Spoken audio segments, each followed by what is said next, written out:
Assalamu alaikum wa rahmatullahi wa barakatuh. Welcome back to Sacred Seasons. And of course, I want to say Eidkum Mubarak. Taqabbal Allah minna wa minkum. Salih al-a'mal. I ask Allah subhanahu wa ta'ala to accept every single effort we put in this Ramadan, big or small. And may Allah subhanahu wa ta'ala allow it to weigh heavy on the scale of our good deeds. I hope that all of you had a joyful Eid, inshallah. I recently shared a message that I overheard my 11-year-old say that he didn't want Ramadan to end. And he was saying this towards the last day where everybody was trying to sight the moon. And he genuinely wanted to have an extra day of Ramadan. And Allah answered that because we completed 30 days of Ramadan. But it was such a treat to hear, especially as someone who doesn't decorate for Ramadan, nothing about it that I make festive. And I'm going to be honest with you guys, with all the noise that happens in the Muslim communities around Ramadan and the amazing effort that is put in when it comes to making Ramadan feel festive, sometimes you question if you are doing the right things in your parenting. You question whether you're actually meeting your children where they are based on the environment that you're raising them in. Sometimes there could be moments of doubt that creeps in and you wonder, am I on the right track? So when Allah subhanahu wa ta'ala just sends you these moments of validation that you overhear from your kids, it's so beautiful. And I pray that you get to experience that as well. So when I shared that on social media, I had a parent who asked me if I could share what exactly I do to make Ramadan feel special for my kids, since I don't commercialize Ramadan and I don't decorate or I don't make it feel festive, if you will. And I thought, what an amazing question to bring to everybody else who is wondering the same thing. And for any parent who's interested in figuring out how to make Ramadan special without it losing its essence. If you're new here, my name is Iman, and I'm an early childhood specialist and a parenting educator for Muslims who view the early years of parenting as their worship and legacy. I take on an identity-centric and leadership-based approach when it comes to parenting, specifically between 0 to 12. We don't do philosophies here. We don't do theories that just sit on shelves.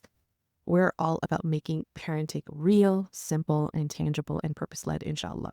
Although we are in Shawwal, this is a great opportunity to start planting those seeds in your head and in your heart about how, inshallah, you want to approach Ramadan in the following year. And perhaps you can save this episode so that you can refer to it later on. All right, I'm going to be real with you guys. I actually don't do anything out of the ordinary or special, but because the parent asked, I'm going to share the different things that I do. The first and foremost thing that I do, and I cannot stress enough, is that my hype for Ramadan starts in Shaban.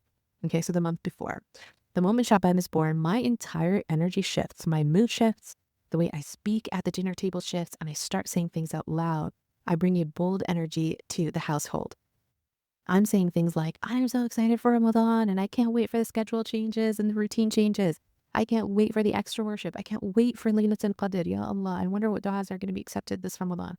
I am basically my family's hype woman for an entire month before Ramadan even arrives. And so by the time Ramadan is announced, my kids are already 90% so excited for Ramadan just because I became that hype woman. And it has nothing to do with anything external. They literally just absorb my anticipation. They start to feel that this is something worth being excited about. And that is my goal.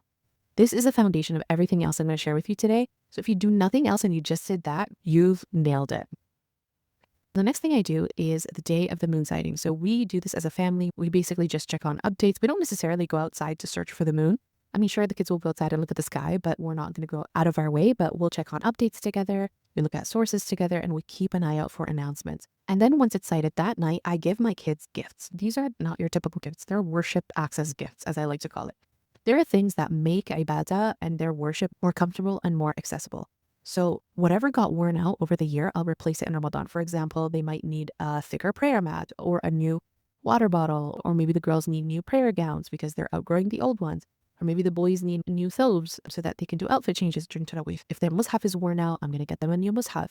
And for context, my children at the time of this recording are between the ages of 13 all the way down to 4.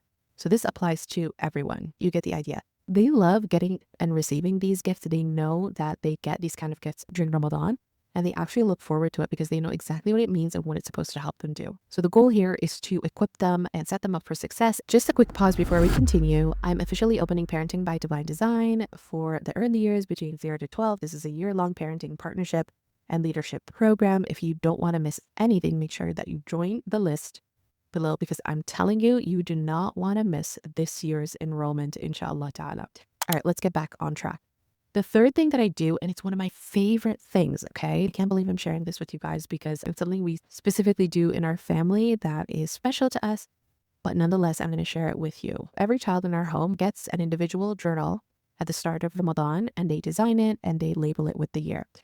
So what they do is every single day they have a journal entry and then they write an inspired dua. Anything that they feel inspired by, they get to write it. So these are not prophetic duas, they're not Quranic duas. They are not prescribed duas. These are literally conversations with Allah subhanahu wa ta'ala. So it's simply a dua that they feel inspired by on that specific day. I also do this even for the kids who don't know how to write. I'll either help them write and they also get to draw in it, and I'll help them tell the story of their entry or their day using short phrases, nothing fancy. So by the end of Ramadan, each child is going to have about 29 to 30 entries with 29 to 30 conversations with Allah subhanahu wa ta'ala, personal du'as that they came up with. And then what I do once Ramadan is over is we get a box and we archive them and we put all the journals there. The beautiful thing about this is that as your children grow throughout the years, they have an archived history of how they've experienced Ramadan. And now imagine as they do this throughout the early years, for as long as Allah subhanahu wa ta'ala allows us to do it, what a beautiful thing to look back on and reflect on. So by next Ramadan, they open the box and they get to reflect on their journal entries. They get to see what du'as Allah subhanahu wa ta'ala accepted for them. They get to see what du'as they'll continue to make. They'll get to see how their life transformed and changed within the span of a year. And the best of all, it's such a beautiful reflection of the night of power because you get to see what Allah had written for you on Laylatul Qadr by the time you reach the next Ramadan. And to me, this is how I make Ramadan their legacy, inshallah. There's also something else that we include in this box that I'm going to tell you about later on. The next thing we do alongside the journals is that I have trackers. So what I do is I quickly go on Canva and I design a tracker that has the Ramadan dates in both the Islamic Hijri calendar and the Gregorian calendar. And they also have a Quran reading tracker and they also have their memorization tracker. Now, the reason why I include the Gregorian calendar is because I want my kids to build the habit of tracking missed worship. So for now, they don't have to make up any days that they miss. However, what I'm doing is I'm training them to have the habit of tracking missed fara'id so that they know when and how they need to make it up. Which brings me to my next point. We have an Islamic education component in the month of Ramadan. I have an entire course called Ramadan and Eid inside my program where I teach children the fiqh aspects of Ramadan and Eid, which is something a lot of children honestly are unaware of. Things like zakah not being money, but actually food. Things like knowing what you need to do if you intentionally break your fast and so on. So I get them into the habit of tracking their worship through these quick checklists, and they absolutely love it because they love just checking it off once they have a completed fast. I do believe training children, especially once they reach the age of 9, that they should start tracking their fasts because soon enough they are going to be hitting puberty. And for girls, they're going to have to be familiar with recognizing the dates that they miss. And even for boys, if they miss any days for illnesses or traveling purposes, then they know how to track that as well. So this is my way of getting them to practice in a low stakes season so that tracking becomes second nature for them when they actually need it. And this, my friend, is what identity-centric parenting looks like.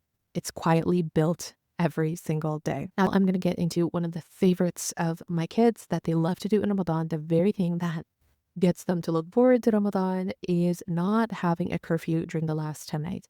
Now I have the privilege of doing that because I home educate. So I'm very flexible. They don't have a bedtime curfew. They literally can stay up all night with us or they can go to bed whenever they'd like.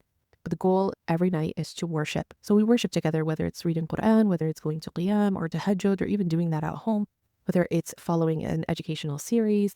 And while that atmosphere is happening, we try to make it fun by getting takeout, getting snacks, and we're in pretty much very good vibes. That is the thing that makes them look forward to Ramadan the most. And mind you, this applies even to the 4-year-old.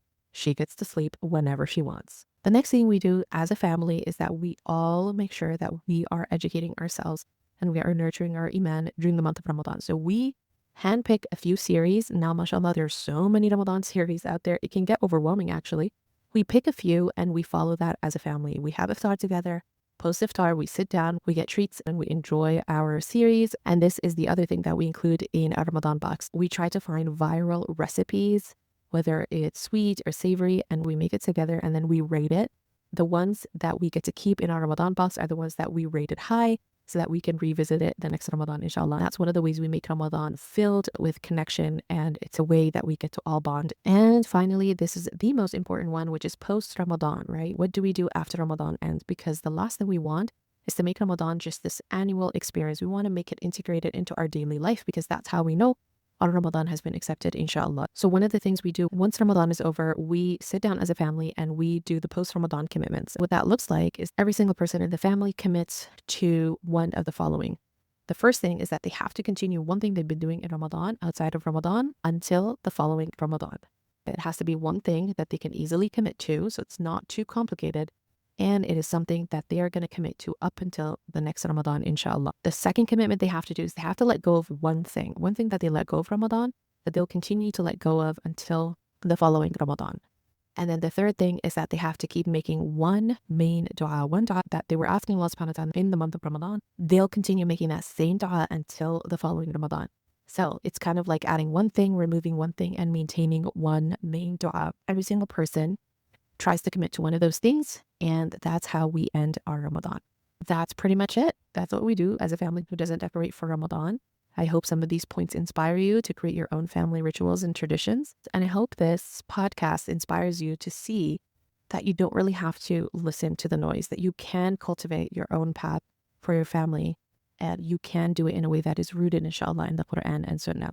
If you want to build a home where Ramadan is not the only month your child lives their identity, where that identity is being formed and protected all year long, I encourage you to come and join us inside Parenting by Divine Design. The link is going to be included in the show notes down below. And as always, if you found this podcast episode helpful, please do share it with a fellow friend.